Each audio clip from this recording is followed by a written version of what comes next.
ফ্যাসিবাদীর যারা দোসর আছে তাদের জন্য বিভিন্ন জায়গায় তারা তাদের রাস্তা উন্মুক্ত করে দিচ্ছে। আওয়ামী লীগের যে বিভিন্ন অফিসগুলো আছে সেই অফিসগুলো বিএনপি নেতারা খুলে দিচ্ছে। জুলাই বিপ্লব পরবর্তী নতুন বাংলাদেশে এই ধরনের মবের সংস্কৃতি আমরা দেখতে চাই না। আমরা এমন সংস্কৃতি দেখতে চাই না যেখানে জুলাইয়ের আকাঙ্ক্ষাকে ধারণ করা হয় না।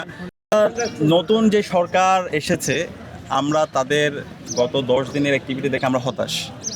আমরা আশা করেছিলাম তারা জুলাইয়ের আকাঙ্ক্ষাকে ধারণ করবে এবং জুলাই বিপ্লব হয়েছে শুধুমাত্র ক্ষমতার পালাবদলের জন্য না। জুলাই বিপ্লব হয়েছে যে ফ্যাসিবাদী কাঠামো আছে সেটাকে ভেঙে নতুন একটা চমৎকার রাজনৈতিক সংস্কৃতি বিনির্মাণ করা।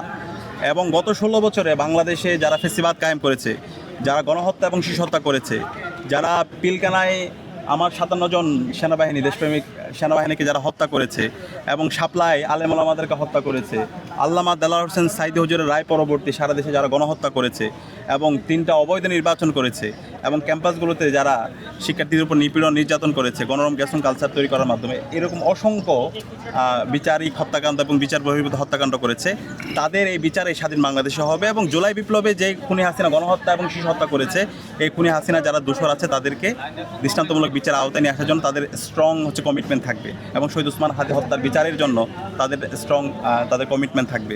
কিন্তু 10 দিনের অ্যাক্টিভিটি দেখে আমাদের কাছে মনে হচ্ছে তারা জুলাইয়ের আকাঙ্ক্ষাকে ধারণ করছে না, তাদের অ্যাপ্রোচ, তাদের কথাবার্তা, তাদের আচার আচরণ সব কিছুতেই।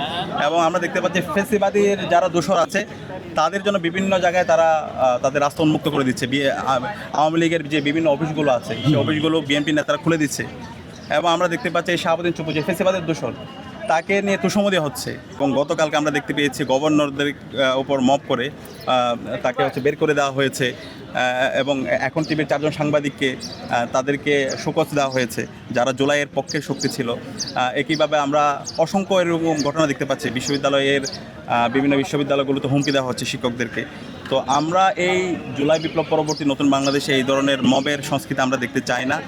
আমরা এমন সংস্কৃতি দেখতে চাই না যেখানে জুলাইয়ের আকাঙ্ক্ষাকে ধারণ করা হয় না, বরং ফ্যাসিবাদের দোষরদেরকে স্পেস দেওয়া হয়।